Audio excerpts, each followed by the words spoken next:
A great weekend of NFL games culminating to a horrible Thursday night game or Monday night game, I should say. And the power rankings have updated. We're starting to see some things finally take shape. There seems to be a clear favorite in the league right now, and everything else has kind of fallen into place. So we're going to be going through ranking every NFL team, number 32 down to number 1, talking about each team's performance and what they have to offer. And if you guys are new around here, we do this every week. So hit that like and subscribe button, leave a comment. Let me know what you guys think of the rankings. Do you agree? Do you disagree? Also, be sure to check out my Patreon page, which I will leave linked down in the description below. You guys, for $5 a month, can get my full in-depth draft guide. On top of that, if you join as a free member, you guys can participate in the weekly polls to vote on which prospect spotlights will be coming that upcoming week. And stay tuned. We might have a special essay type of video later this week. Haven't quite decided on if we're going to do that, but let's go ahead and get right into it, starting with the number 32 worst team in the league. That is the New York Football Giants. Even when they lose, even when they don't play, they still lose. The Giants were on a bye week this week, and nothing really happened for them. Daniel Jones gets benched, which I think we all kind of saw coming after last week. We kind of figured Daniel Jones would get benched. The move that I hate for this Giants team, I kind of hate putting Tommy DeVito out there. Yes, he is the worst option of the three, but Drew Lock, I think, has earned himself another opportunity, especially with how he played in that Monday night game last year against Philadelphia. I still think Drew Lock has something to offer in this league, and I would have liked to see him get the opportunity. But if you are the Giants and you're trying to lose games, let's just hope Tommy DeVito can do that for you, because he won you too many games last year and took you out of the Caleb Williams, Jaden Daniels, Drake May sweepstakes. Let's hope he doesn't do that again in this year's class. On top of that, though, the Giants fell from the number 2 pick to the number 5 pick without even playing a game. So a really tough week for them. And it's a tough situation for the Giants. We talked about it. I don't really see why you would fire Brian Daboll. He never really got his quarterback in the room. They've never really given him a good enough roster. And the first year he was there, this team made the playoffs. I still believe in Brian Daboll as a coach. They've gotten some good play out of the young rookies, Tyrone Tracy, Malik Neighbors. They've had a really nice rookie class as a whole. You got to fix that quarterback position. And right now, being the number 32 team in the league, I think there's a very realistic chance they're going to be able to do that. So I've got them sitting as the worst team in the league, and I've got their division rival and Thanksgiving opponent sitting at number 31. I don't know how the -8 is behind that, so just ignore that one. The Cowboys at home against the Houston Texans get absolutely demolished, and we should have seen it coming. Dak Prescott's on IR and more than likely will miss the remainder of the season. Cooper Rush was in there today, and it was what you expect Cooper Rush to give you. Nothing. This Cowboys team, we could talk about injuries. They are just a disaster, from the running game to the coaching to the pass rush to the secondary. Everything is a disaster, and the only bright spot you have on this team is CeeDee Lamb. The thing about the Cowboys, this is a team that you can hang your hat on and be like, well, they've got this elite offensive line that's just going to destroy people, and you're going to be able to open up run lanes and win games off your offensive line. They don't have that this year. Cooper Beebe, I think, has been okay. Tyler Guyton has been very average to below average as a rookie. The defensive line can't stop the run, and this is a really bad football team right now without their starting quarterback. And I think it's going to continue to get worse. I think that Thanksgiving game, they should try to lose that game so they could try and get one of these franchise players up at the top of the board. But yeah, this Cowboys team is a disaster. I've got them sitting at number 31. At number 30, it's the Jacksonville Jaguars. I don't care that there are teams that are probably worse than them that are going to move up. This Jags team just allowed a team to score 52 points on them. They only scored 6. Gabe Davis is now out. I mean, this team just has they have the worst vibes in all of football. And it's as simple as that. The defense could not stop the Lions. Granted, not many teams can stop the Lions, but this performance from the Lions was one of the most dominant offensive performances the league has ever seen. The Jags run more man coverage than any team in the league, and they don't have the personnel to do that. They don't have great lockdown corners. Tyson Campbell cannot stay healthy. He got banged up again in this one. So when your secondary has to basically play one-on-one coverage the entire game, you're going to be playing from behind most of the time anyways. But it gets even worse when you have Mac Jones at quarterback. We all knew Mac Jones was bad turnovers, and their offense just couldn't get anything going. They don't have an established run game. They don't have a quarterback. And when you look at the coaching, this is the worst coaching spot in the league right now, I would say. Doug Peterson has been he's been a horrible coach for basically a full season now. The second half of last year, he was absolutely brutal, and it's carried over into this year. And I know a lot of Jags fans, they're really upset that he's still the coach today, and they should be. But I think this has got to be, if I'm GM Shad Khan, I'm completely cleaning house right now.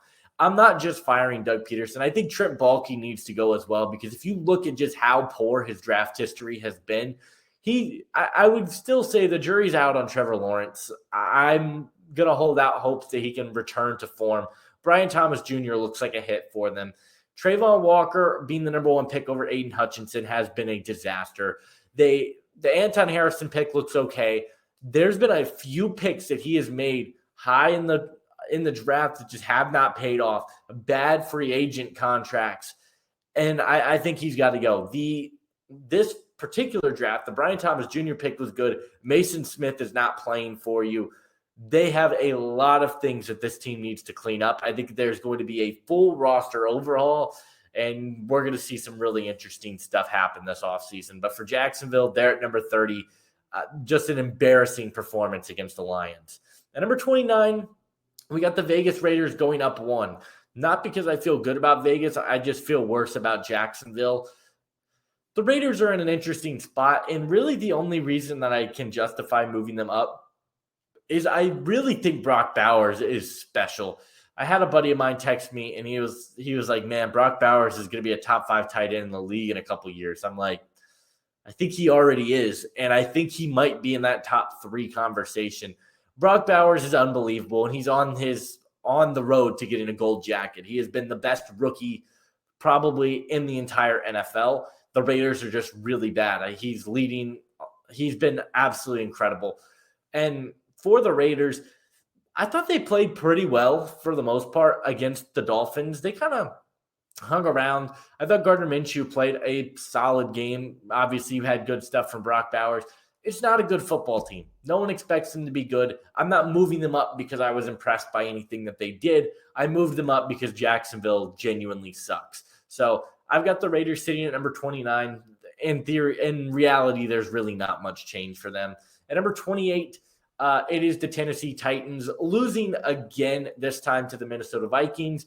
The Titans are a team that they're a tough watch every week. They're just a bad football team. When I watch the Titans, and the first thing that really stands out, I live in the Tennessee area, been to a Titans game, going to another one in a few weeks. They have just absolutely no pass rush up front. They cannot create pressure at a consistent rate, and they're allowing opposing quarterbacks to have the ball for a long time. Minnesota really controlled this game. Darnold made some good throws because he had a lot of time to throw the football on this one. The Titans don't have anybody that you can trust to stop the pass consistently. I think the secondary has also been a big disappointment for them. You were expecting L'Jarius Sneed to come in and be a big impact player. He just hasn't been. But what I will say about the Titans that I haven't said all year long, I thought Will Levis had a pretty solid game. He looked comfortable. He made good decisions with the football and actually played a good football game, which as a Colts fan, I don't want to admit that, but I thought he played pretty well. Calvin Ridley's starting to find his role within this offense, and Tony Pollard's been running the football really well for them also. So the offense is starting to get a little bit of life, which if you're a Titans fan, you feel good about. But the defense is where I have my main concerns right now with the lack of pass rush and the lack of secondary talent. And that's why I got the Titans sitting at number 28. At number 27, we do have the Carolina Panthers, another team that are on bye this week that I actually really think has a nice path right now. I know I'm a little bit higher on the Panthers than a lot of people. I was higher on the Panthers coming into the year. But from what we've seen from Bryce Young the last couple of weeks, granted, yes, it's against the Saints and it's against the Giants, I feel like the Panthers should feel really good about where they're at. They've looked really good in the last couple of games, particularly offensively. They're moving the ball. Bryce Young looks comfortable. He looks confident, and he's building that confidence week in and week out. But the other thing I really like is you're getting good play from Chuba Hubbard. The run game is starting to really make an impact. They traded away Deontay Johnson, but Adam Thielen comes back this week, and you get to add second-round pick Jonathan Brooks, who was the consensus number one running back. I think I had him as RB3 for myself, but Jonathan Brooks is a dynamic runner. He's going to be a big piece of this offense, and you start to see the pieces come together for this Carolina football team, and that's something that should excite you as a Panthers fan. Now, defensively, you've got a lot of work to do, but offensively, you're starting to see the pieces click, and that should make you feel really good if you're a Panthers fan. Back-to-back wins. You got a tough one against Kansas City this week, but anything can happen in the NFL. I'm not penciling that in as an automatic loss because anything can happen in this league. But I like what we've seen from Carolina the last couple of weeks. I think this is a new football team since they put Bryce Young back in, and they stay the same at number 27. At number 26, another team that I thought had a decent week, in all honesty, were the New England Patriots. And as much as I hate to admit this, I hate the Patriots with a passion. I think most people that grew up around my age that didn't live in the Boston area do hate the Patriots franchise. And until the Crafts are no longer in ownership, that'll probably be my stance. What I will say, man, Drake May is so good. And when I was on draft night, I remember I was on a stream and I was asked which of the rookie quarterbacks is most likely to be a bust. And I said Drake May. I thought the footwork was a bit of a concern. I thought that some of the inaccuracy and some of the advanced numbers on Drake May looked really bad. I was wrong about that. Drake May looks really comfortable, really confident. And it's not just what he's doing with his arm, his ability to make plays with his legs, extend plays on the ground have been really, really impressive. I think he's got an insanely high ceiling in this league. And the Justin Herbert comps look very, very possible for him because he's just dealing with an offensive line that hasn't been very good for them and a defense that they're playing well. The receiving core is the big issue, though. The receivers have not been great. The defense, you get a boost, though. You're getting back a very key piece to this defense in Christian Barmore. Keon White's still playing well, and Christian Gonzalez is continuing to dominate. So this Patriots team, not a great football team this year, but if they make the right draft picks, this is a team with cap space that can really make a jump next year. Coaching-wise, I don't really love Gerard Mayo, but I love what we're seeing from Drake May. They drop a spot just because one of the teams lower than them I feel a little bit better this week. But good game for the Patriots. It's a loss to the Rams, but it's still a loss that I think I'd feel pretty good about moving forward. At number 25, we got the New York Jets, a Jets team that I am officially out on. I don't see they could win their next 6 games, go 9-8. I think it's over for this team. I think the playoffs are completely out of sight. And I don't really know where to start with this team because I think when you look at the issues that this team has, the offense, yes, the offense has had its issues. Aaron Rodgers, a guy that I've come up here and defended week in and week out. It's not his fault. It's been kind of his fault. Some of the timing, the inaccuracies, the lack of movement in the pocket, and it's an issue. He's not a guy that likes a lot of pre-snap motion. The Jets offense still doesn't utilize a lot of pre-snap motion, and we're not getting a lot from Rodgers in that regard. On top of that, though, the defense has been the biggest disappointment in the league. This is a secondary that coming into the season, I don't think anyone had any questions with. Sauce Gardner was the best corner in football. DJ Reed, you could make a very strong case as another top 5 corner. You got Michael Carter, who's one of the top slot guys. injuries and just a complete I'm not sure what happened to Sauce Gardner. He's just been a complete mess for this team. The tackling has been a disaster for them. And I don't really know what's next for this team because Aaron Rodgers, there were rumors over the weekend that he might not come back for the Jets this year or next year. So, first of all, I don't know what that means for his career because if I look around the league, I don't know how many teams are signing a 41-year-old Aaron Rodgers. But I think the offensive play calling is also a disaster. Breece Hall had a really good game early on. They just stopped feeding him. I don't know why they cannot figure out that good things happen to this offense when Breece Hall touches the football. They couldn't really create much of a pass rush. Quinnen Williams had a couple of big plays. Quincy Williams did as well. But this is a Jets team that's undisciplined and just a complete mess. And so the talent is there. That's why I ranked them ahead of some of these other teams because the talent is still there, but they're not a team I have any trust in. I've got them sitting at number 25. At number 24, we got the Cleveland Browns. They drop a spot down. Jameis Winston had a really good football game. He was absolutely incredible, lit up the Saints. The defense had its struggles. I don't really feel much worse about this Browns team than I did last week. They're going to be in a lot of these weird, close games. I think their defense is talented. They just couldn't stop Taysom Hill for whatever reason, which I don't understand how that happens. Taysom Hill is the ultimate super weapon, but Taysom Hill had some big plays. They allowed a big touchdown. I think Denzel Ward went down in this game as well. So, yes, they had some issues on the defensive side of the ball. My big issue with the Browns is the lack of a run game right now. Nick Chubb, obviously, coming off the injury. I think it was unrealistic for us to expect him to play up to Nick Chubb standards, but it just hasn't really come along. Jameis Winston is still turning the ball over because, well, that's what Jameis Winston does. They're fine. I'm not in love with them, but I don't hate this Browns team. I kind of like them more than the consensus. So I've got them at number 24. At number 23, we got the New Orleans Saints. Back-to-back wins for this Saints team, starting to look like the Saints teams from week 1 and 2. Not quite to that level of dominance, but they played really well, and Derek Carr is the reason why. Derek Carr has been absolutely dealing the last couple of weeks.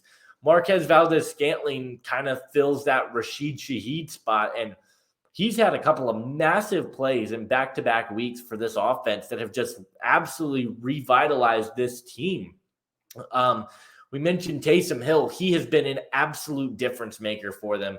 It seems like he did everything. I think he had a rushing touchdown. I think he might have had a big punt return. Like anything you want Taysom Hill to do, he's going to do at an elite level. So it's just an incredible performance from them against a Browns defense. It's really good. The offense looked really comfortable.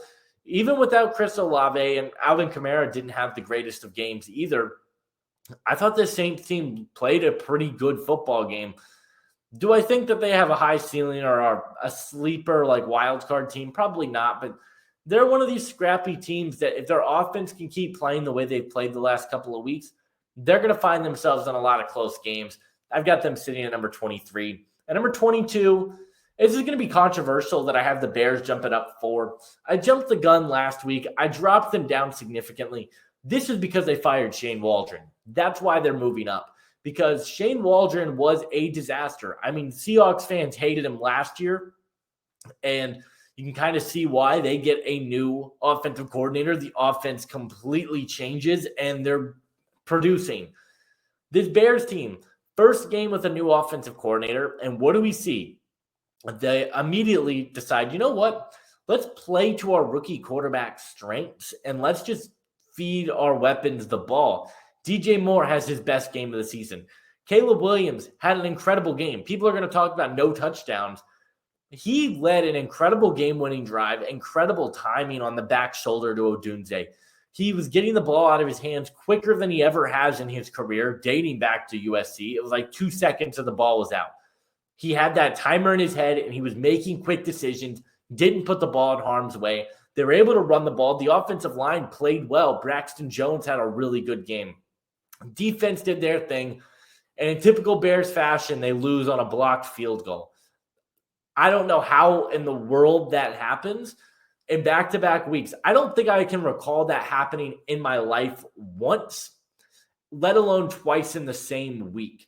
But this Bears team somehow found a way to do it. But with the new offensive coordinator, with the way the defense has played all year, and with Caleb showing signs of improvement, I do think the Bears, against a good Packers team, by the way, I do think that the Bears are going to jump up 4. I think they had a really solid week with the new offensive coordinator, and I feel better about this team moving forward than I did coming into the week. At number 21, man, you guys know Joe Burrow is one of my 5 favorite football players of all time, and I thought this Bengals team was going to be really good this year. I put out a tweet last night. What more could you ask your quarterback to do? 300 yards, 3 touchdowns again. He has an unbelievable second half in this one where, I mean, some of these throws were just unreal. Move it up in the pocket, side arm, just off one foot. He did everything in this game that you could want your quarterback to do, and the defense couldn't get a stop. This defense is really bad. The defense in the second half overall was good. They played a decent second half. It was too little, too late, and they weren't able to get the big stop when it mattered most. And J.K. Dobbins goes into the end zone to take the lead and win the game for the Chargers. They have the receiving yards leader, the passing leader, and the sacks leader right now, and they're 4-7. That has never happened before. I've never seen anything like this. I don't know what's next for this Bengals team. They 100% have to address the defensive line. You've got to get another pass rusher because they have no ability to create pressure. Their secondary is a big concern as well that I don't think a lot of people are really highlighting. The safety room isn't good. It just isn't. They're allowing big plays over the top. Cam Taylor-Britt has been a virtual liability at times for this Bengals team. So a lot of issues with this team. Again, talent is still there, and the offense is playing better than any offense in the league, I would argue, outside of maybe Detroit. But I got him at number 21. I think there's some legitimate worries for me from this team, and we got to see some change come very quickly because I do think their playoff chances are done now, looking at the rest of the AFC, but that loss was just unacceptable. So I've got him at number 21. At number 20, it's another team that's starting to make a push back up into the wild card conversation in the Miami Dolphins, winning back-to-back games. You beat the Rams last week. This week, you beat the Raiders. The offense with Tua is just better. The ball moves quicker. You get more big plays. Yes, it's the Raiders. I'm not too worried about it. That's why they didn't move up a ton. There are still some teams in the AFC I feel better about, and I still think there are some concerns that I have with this team. But the Dolphins are playing good football. They're starting to get it turned around at the right time. Tua's playing well despite not being asked to do a whole lot. You're getting good play from Jonnu Smith, which he was unreal in the game against Vegas yesterday. So some good positives for Miami, but it just wasn't enough to really move up. So I got them staying at number 20. At number 19, we got the Indianapolis Colts. I'm back in. I'm all the way back in. If you guys recall a couple of weeks ago, I did a whole video talking about why benching Anthony Richardson would be a complete and utter disaster if the Colts did it. And for 2 weeks it was. Joe Flacco was horrible. There was no energy. The fan base was booing. I mean, it was a mess. Anthony Richardson gets inserted back into the starting lineup, and what a decision. Shane Steichen looks like a genius all of a sudden. And it's not because he put Anthony Richardson back in. It's because Anthony Richardson played to his strengths, and that's what the coaching staff allowed him to do. The design quarterback run stuff seemingly went away this year. Early on in the season, there was not a lot of QB draws. There wasn't a lot of designed RPOs to get Anthony in space where he thrives. He is 250 pounds. Let him run over people. Yes, you want to keep him healthy, but he's still got to be able to run. It's a key component in his game, and that was great. He had 2 rushing touchdowns in this one and was really, really impressive on the ground. Passing-wise, it was the best game of Anthony Richardson's career. He was unreal in this game, accuracy-wise, was completing every throw. The footwork looks so much more improved. The timing with his receivers, some of the passes he made, the Alec Pierce play in the fourth quarter to basically set them up in field goal range. The pass to Michael Pittman early in this game. Early and often, Anthony Richardson got comfortable, made good decisions, took what the defense was giving him, and he didn't force the ball into tight coverages, which is what he's been doing all season long. Shout out to Jonathan Taylor. He had a good first half. Shout out to the defensive line. They played well.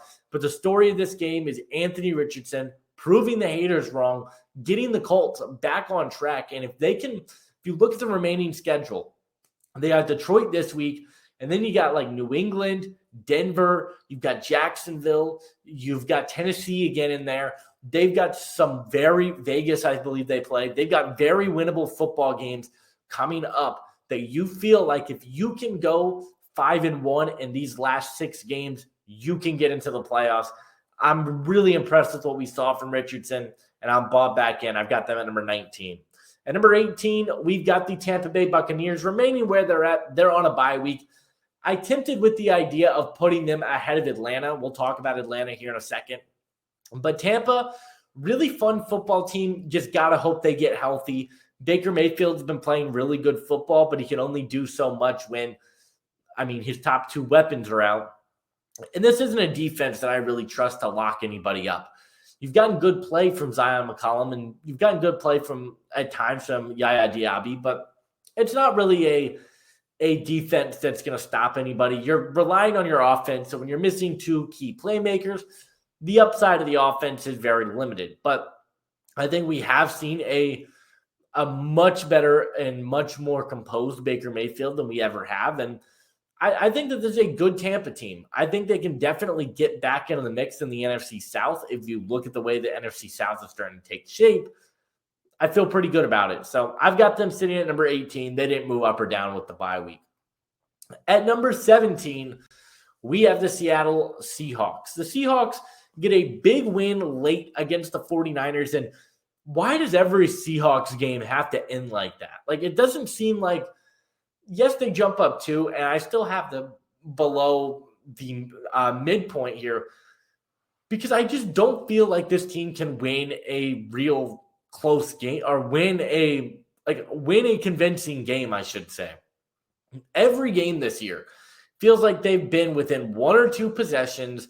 You get a turnover from Geno late or they pull it out. And that's what happened today. You got a big win against a division rival in San Francisco, which this division is starting to look really interesting because the Seahawks are 5-5. The Niners are sitting around 5-5.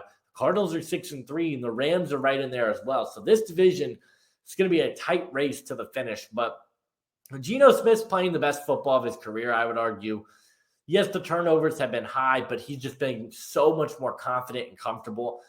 The defense was able to get stops when it mattered most, and they were able to get a win. It's nothing that I feel great about. I've talked about this. This Seahawks team feels like the perfect 8-9 or 9-8 team. I don't think they're a playoff team by any means, but they've been good, and they found ways to win against good opponents this year. So I've got them sitting at number 17. It was a good win from the Seahawks. Just want to see a little bit more dominance from them, but definitely did enough to jump Tampa this week. At number 16, we have the Atlanta Falcons. Now, Atlanta, to me, is one of the weirdest teams in all of football because I think defensively, they might be the worst defense in football. They cannot stop anybody. They couldn't stop a nosebleed if they needed to. I've been genuinely shocked at just how poor this defense has looked at times this year. The secondary hasn't been great. Bo Nix threw all over this team with ease, by the way. There was just no issues whatsoever in this game with him throwing the football. Then you look at the way that they can't rush the passer.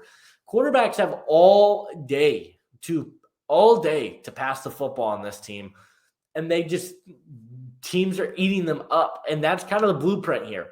You can control time of possession. You can score as many points as you want to if you're the other team, and you know that. Your defense has to come to play because it's a good offense. I'm worried about this Atlanta team, though. And it was my big concern with them coming into the year and why I had them as one of the most overhyped teams.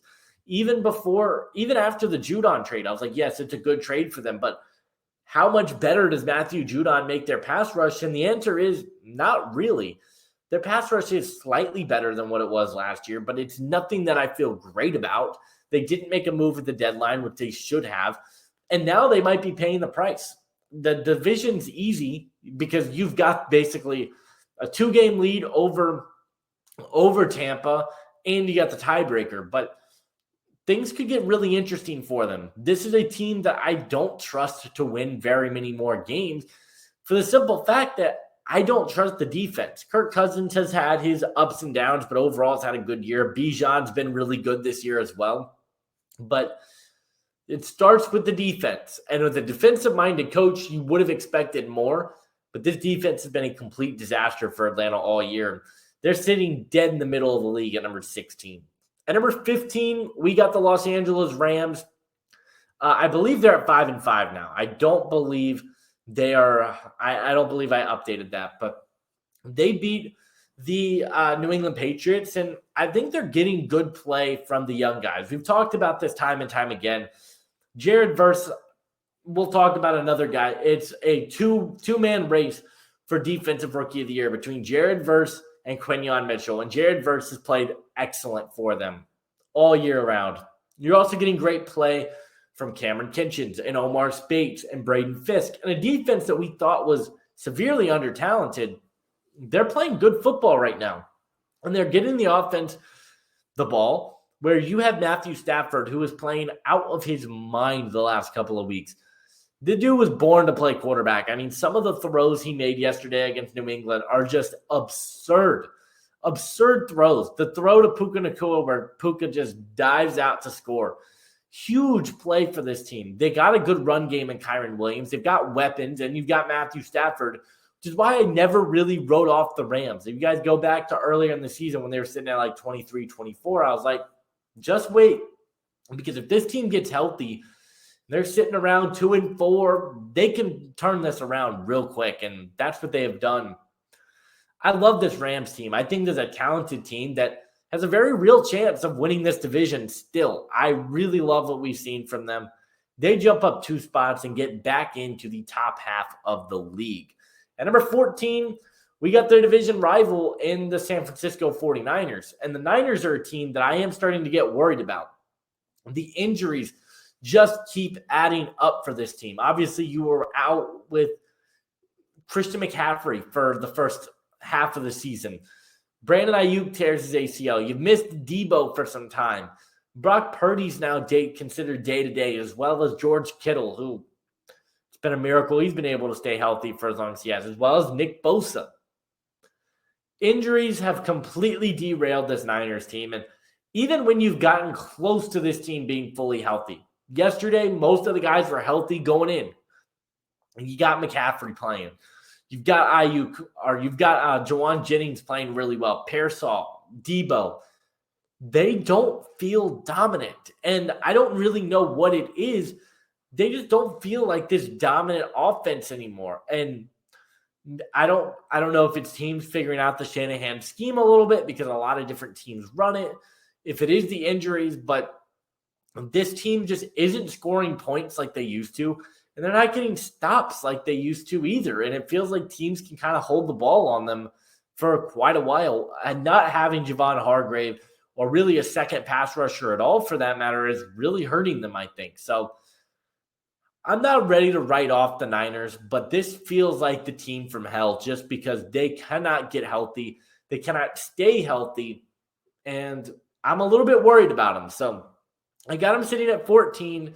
But I definitely think we got to start having some conversations about the Niners. At number 13, we got the Denver Broncos. Now, you guys can't see it, but sitting right up here is Bo Nix. Got that at the Broncos camp earlier this summer. Bo Nix has been unreal these last few weeks. He's been so good for the Broncos, even better than what I thought. I was really high on Bo Nix coming into the year. You could say I was a believer. I thought he was going to be a really good quarterback in the league. But I didn't see this, and I also didn't see it this quickly. I thought that the Broncos were going to be one of the worst teams in the league because I didn't think they had a pass rush that I trusted. I didn't think they had weapons that I trusted, and I had concerns up front with this team. But boy, was I wrong about them because Bo Nix has been really, really good all year round. He's been comfortable with the football. He's making good decisions. He's got one turnover-worthy play in the last 4 weeks. On top of that, he's accurate. It's the quarterback we saw at Oregon. Everything is perfectly timed, perfectly executed. Marvin Mims has a good game. They've got this weird revolving door of running backs that just keep coming in. Everyone's making plays. And defensively, you could argue they're the best in the league with what we've seen from Zach Allen and Jonathan Cooper. And you've gotten really solid play up front. This Broncos team is really impressive. And it was a team that I believe they're 6-5 now. Another team that unfortunately didn't update the record on. So I do apologize on that. But this is a team that is way better than I thought they were going to be, offensively and defensively. And I think Sean Payton very well should be in the running for coach of the year because I don't think anyone expected this from Denver. The talent is all there. I think this roster is really good. And you've got a quarterback that I think is starting to really put himself in that mix as the top rookie quarterback. I know Commanders fans are going to say Jaden Daniels.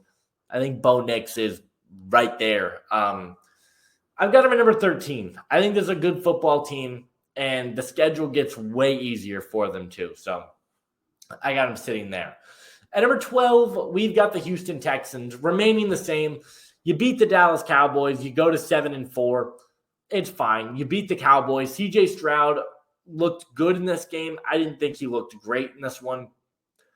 The real story with this team has been Joe Mixon. I didn't think Joe Mixon was going to be anywhere near this. And I don't think anybody saw this coming from Joe Mixon. He has the hat trick tonight. Goes for 3 touchdowns. The pass rush has been good. I believe Will Anderson Jr. was out, but Daniel Hunter, he made some plays up front. I am a little bit worried about this team still. I think that the injuries could come back to hurt them in the playoffs. I also think the secondary has some issues. I think they allow way too many big plays. They allowed big plays against Indianapolis. They allowed a big play tonight against Kevontae Turpin. This team just allows teams to get big plays. And that's something that I think should worry you. Stroud also just looks inaccurate at times, and the turnovers are starting to rack up for him. The last few weeks have not been pretty, and they're still 3 games above 500. They're still going to win the AFC South. There's no question about that. But once you get to the playoffs, what is your ceiling? Because I don't look at this team and think that team can win a Super Bowl. I really don't. So I got them sitting at number 12. They didn't move up or down. They beat a bad football team. But it doesn't really – I don't think they're bad. I don't think they're great. I still need to see more from this Houston team. At number 11, we got the Arizona Cardinals. Arizona on a bye week. They stay where they're at. I don't really have any reason to move them up or down.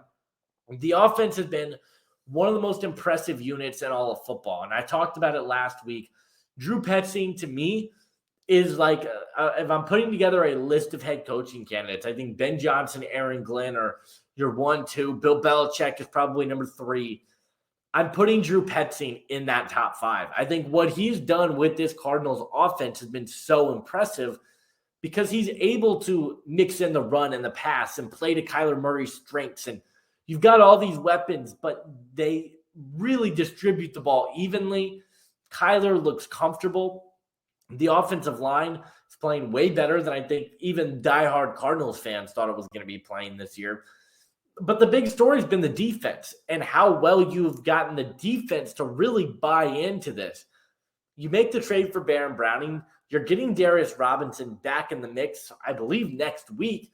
So that you feel pretty good about. But it's been the secondary. Budda Baker is playing at an all-pro level right now. He's been one of the best safeties in all of football.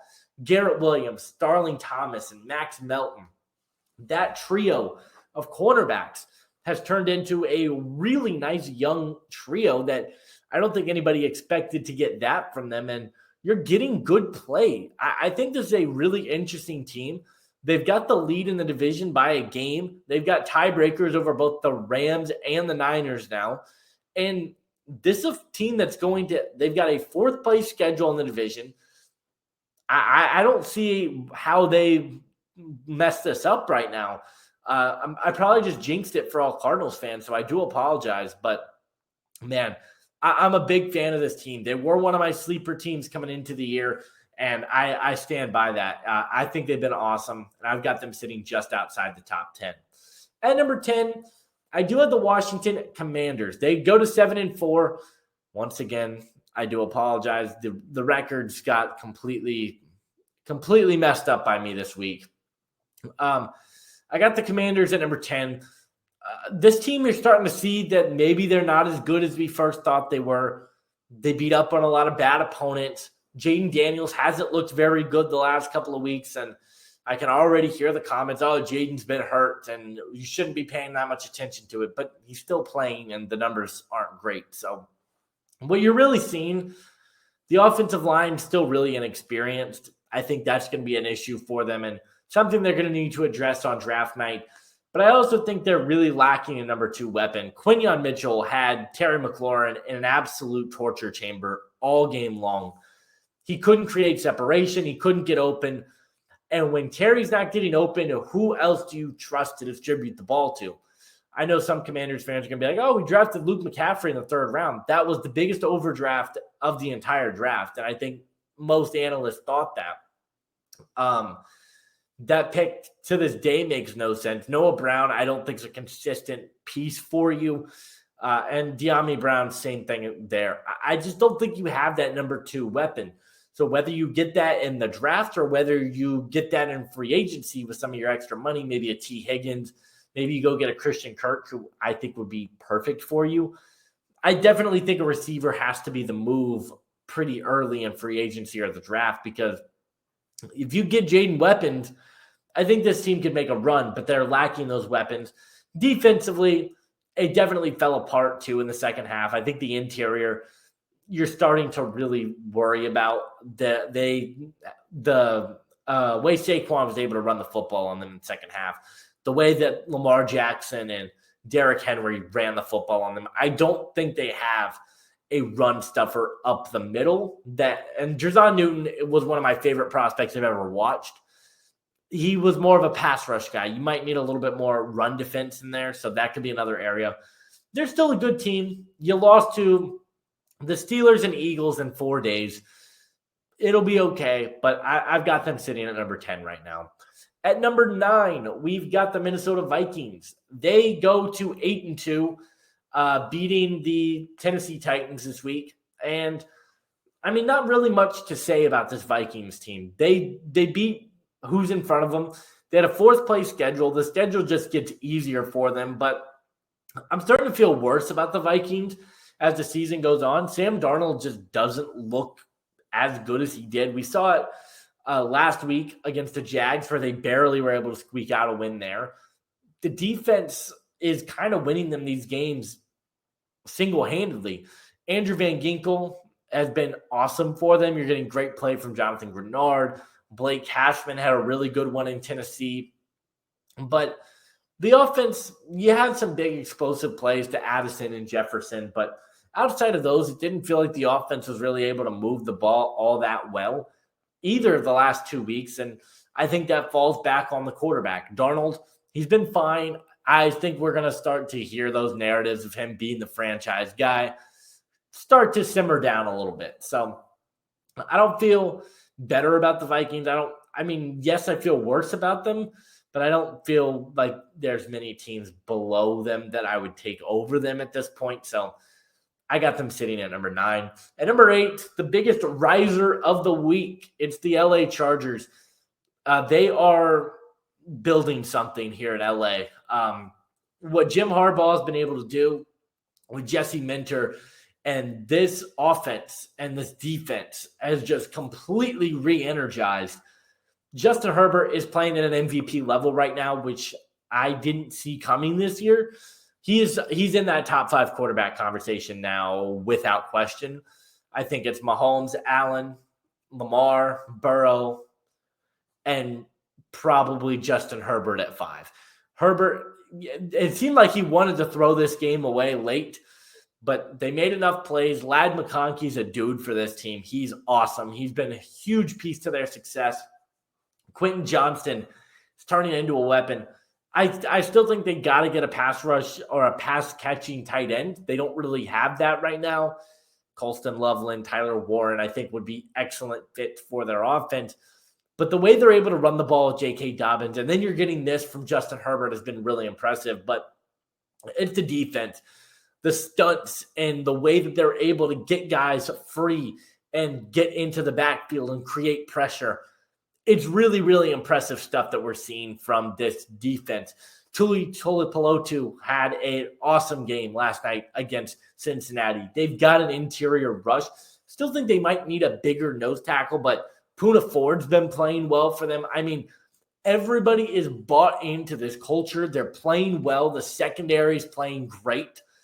And I've got them sitting at number 8. I didn't see this coming from the Chargers this year. I thought they were going to be one of the more underwhelming teams, sit around 7-10, but no, this is a playoff team without question, and we could be talking come playoff time that they might be better than just a playoff team. At number 7, we've got the Green Bay Packers, a team that, yes, I did pick to win the Super Bowl when we came into the year. Do I feel great about it? No. But do I feel bad about it? Also, no. You would have liked to see a more dominant win against the Bears. I think that would have been a given. But a win is a win. The big issue is going to be Jordan Love's turnovers. I just feel like there's too many times he's putting the ball in harm's way. He's throwing the ball into double coverage. He is the ultimate, no, yes quarterback, where he just throws the ball and you feel like he's going to turn it over and then a big play happens. He's one of the most exciting quarterbacks to watch in the league for that reason, but he also puts the ball in harm's way a little bit too much at times. So you'd like to see that get cleaned up. Christian Watson really had himself a great game. You got good play from Josh Jacobs in this one. The offense has playmakers. The defense seems like it's hit or miss if they're going to show up and going to be able to create pressure, which has been an inconsistent area for their team all season long. But I'm not really too worried about this Packers team. I feel they're around where I thought they would be coming into this season at this point in the season. They're at number 7. You just got to hope Jordan Love can stay healthy and this team can continue to build off their momentum. At number 6, we got the Baltimore Ravens falling 3 spots. Lamar can't beat the Steelers. That's kind of the story. This is a weird one, though. I do drop them just because I think right now, with the way the league is playing, there's 5 better teams than they are. They really, talk about the weirdest stuff that you could imagine. Justin Tucker misses 2 field goals, which doesn't happen. Derrick Henry fumbles the ball for the first time in 3 years. Zay Flowers dropped a wide open pass, I believe, on the fourth quarter that would have helped this team. They just had some stuff go wrong for them. And obviously, that's what happens in football. You went up against the Steelers team with some insane level of black magic right now. But I'm not too worried about Baltimore. I do think Deontay Johnson has been a big disappointment for them. They've gotten quite literally nothing from him up to this point. And that was a guy that I thought would be a big difference maker from them. He's done nothing for them. The defense as well. Their passing defense continues to be a worry for me. I don't really know why they have such a poor secondary, because I think the talent is there. Teams are just able to throw the ball on them. Not so much the Steelers. The Steelers this wasn't the game for that, but something I keep in my vision, because I think that could be a big concern for the Ravens come playoff time. But with where we're at right now, I'm not too worried about them. I got them sitting at number 6. At number 5, we've got the Kansas City Chiefs. Look, they're 9-1. They lost to the Bills. I don't know how anyone can look at this team and be like, yep, this is the best team in the league, or the second best team in the league for that matter. There are some serious issues with this team. Patrick Mahomes being the first one. The turnovers, the poor decision-making, the just weird habits that just have kind of developed this year are unlike Patrick Mahomes. It's just not what we've seen from him up to this point in his career. They get their first loss of the year to Buffalo because he turns the ball over late. Since when is that what Patrick Mahomes does? Something's not right about this team. The vibes aren't there. The team doesn't feel like excited. They don't feel like they've got the juice that they've had in the previous seasons. The defense played well, which they do every week. But I mean, a lot of these games that they've won, they've barely squeaked by. And I don't feel great about this team. They're still in the top 5, but there's just a false alarm going off with this Chiefs team. I'm not calling them frauds, but I definitely think there's some worries to be had on the offense with the lack of playmakers, the weird stuff with Mahomes, and then the offensive line, I think, has been a bad area for them as well this year. So I got the Chiefs at number 5. At number 4, we got the Philadelphia Eagles get a big win against the Commanders. Saquon Barkley, you could argue, is the MVP of the league right now. He's been unreal for this Eagles team. It has just completely changed this offensive dynamic, which they needed. Defensively, Jalen Carter is a menace, but we got to talk about Quinyon Mitchell. Unreal what he's doing this year. He's my CB1 coming into the season, and he has lived up to every bit of hype. The athleticism, his ability in man-to-man coverage to just stick on guys. He's been awesome. Really no complaints with this Eagles team right now. I was worried about them coming into the year. I was like, Jalen Hurts. He's not playing great. Completely changed my view, and I think that there's a team that can get to the Super Bowl right now in the NFC because their offense is hard to stop, and they've got a defense that I think has some legit dudes, and the linebackers aren't a complete liability this year. So I got the Eagles at number 4. I got the Steelers at number 3. I didn't know that this was going to happen. I mean, this Steelers team is weird. A bad offensive performance, and it doesn't matter. Their defense comes to play. Joey Porter Jr. has got a big play late in this game to help seal it. You've got a good pass rush. You've got linebackers and Patrick Queen and Peyton Wilson, who both made big plays for them in this game. You're getting great play from Cam Hayward, which I don't think anybody thought was going to happen this year. I'm blown away with what we're seeing from this Steelers team this year. Yes, they've gotten by in some weird close games. That's what Mike Tomlin does. But the offense is also way better than it ever has been with the ability to run the ball with Najee Harris. George Pickens is just a dude for this team. And Russell Wilson, he's comfortable. He had one turnover in this game that was bad. But this offense revolves around him. It's an exciting offense, which you can't really say about a lot of Steelers teams. And I like this team, man. I've got them sitting at number 3. And they're a team that, again, I think they can get out of the AFC right now because their defense is that good.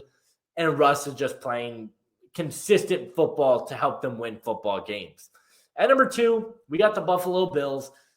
Great win against Kansas City. Josh Allen is the MVP pick right now. I talked about Saquon, talked about Herbert. It's Josh Allen.